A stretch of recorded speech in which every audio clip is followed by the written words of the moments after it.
Welcome to Toys at the Table, Round 2.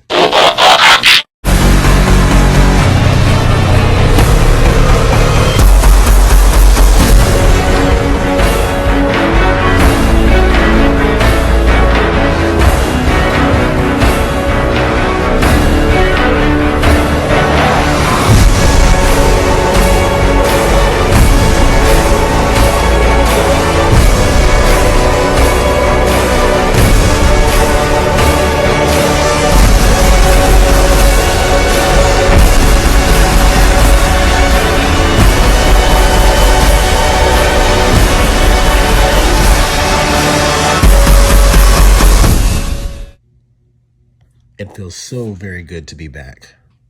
Your boy's been renewed for a second season. You know what it is and you know what we do. Let's get it. So fixing this thing is very simple.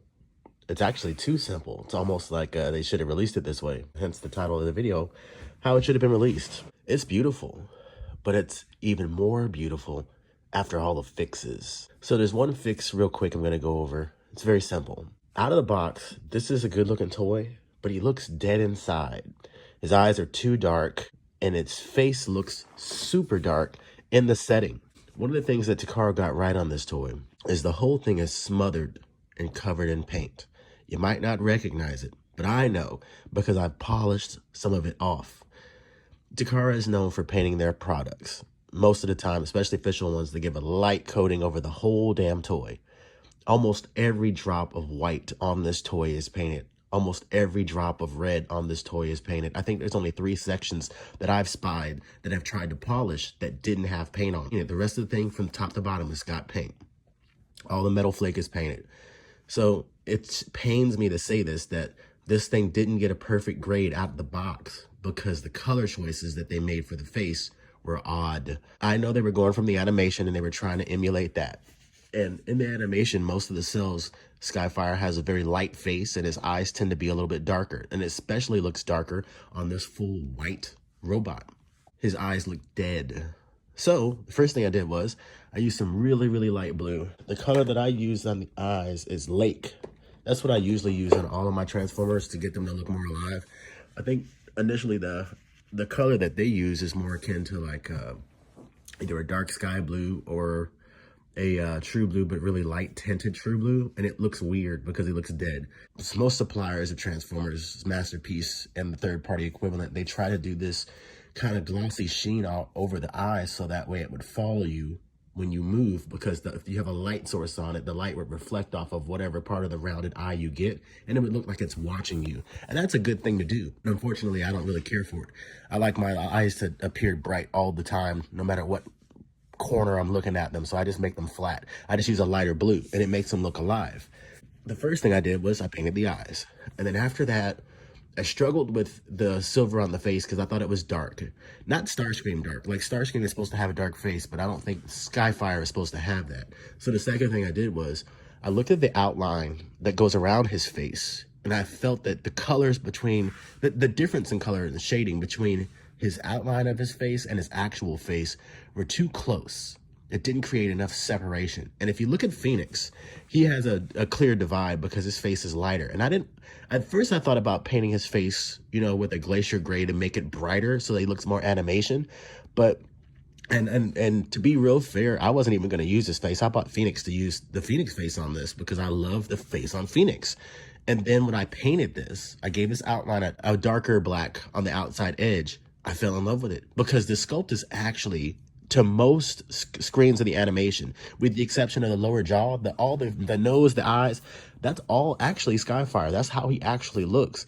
And I'm an animation guy. Like, I like it if it looks better. And I'm probably gonna buy another one of these and put the Phoenix face on that just to have done it and see if I like it more. But I didn't want to do it to this one. Now, the second thing to really fix this toy from the hips down, his ratchet teeth are massive. They are widespread. So you get this issue of either his ankles are too far this way or his feet are too far that way, or his, you know, nothing really settles in the way you can make him stand real straight, or even you got to have him in a super dynamic pose or an awkward pose because of the way the ratchets are made. So I fixed that. And the way that I fixed it was, and you know how I like my guys on the pose god level to have angular disposition. I like them to be interesting when they stand. And that's why I always do crotch thrusts. I always do cocked knees. I always do hard A stances because it looks good to me. It doesn't look good to everybody, but it looks good to me. I went into his ankle specifically. There's an extension that comes off of the ratchet that goes into an actual slot. I just opened that slot up so that way it would have tension on it, but it would actually turn just a little bit before it engaged the teeth. I did that on the pivot, and I did that on the forward and backwards. And what it did was it made this guy solid as shit. It made his foot plant solid as shit. It made him fucking phenomenal. Now, this is one of the complaints I have with Phoenix is he was a floppy fucking mess out. And I'm going to talk about that. I'm not going to talk about it in this video, but I'm going to talk about the way that Phoenix can't stand and this guy can stand. And that's one of the reasons why even on shelf space, even if this guy wasn't the most beautiful of the two, I would have selected him anyway because he stands better than Phoenix. And he really stands better than Phoenix. Now, flat-footed on the ground, no problems. He really hits all the beats for me. He looks like the animation and he articulates extremely well now.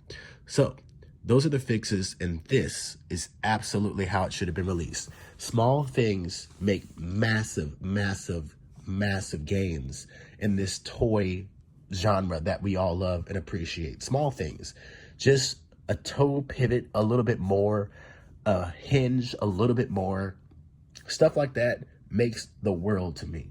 Oh, one more thing that I did do is on the back of his thigh, where his thigh swivel engages, I chewed that up. I just cut sections out of that, grind it out so that way he can get his thigh swivel engaged whenever I'm cocking him in a crotch thrust. That's the way I like to have my figures engaged because it makes them look interesting. Turn the thigh swivel to where their feet pointed out is more aggressive. Get his crotch thrust out. It's more aggressive. And then also be able to stand him straight up and down with his knees pressed in. It creates an angular movement. It creates an angular movement in the design. It creates interesting vibes in the design. It stands and it looks aggressive. It looks aggressive, but it also looks animation. And that's what I'm after. And this is how it should have been released.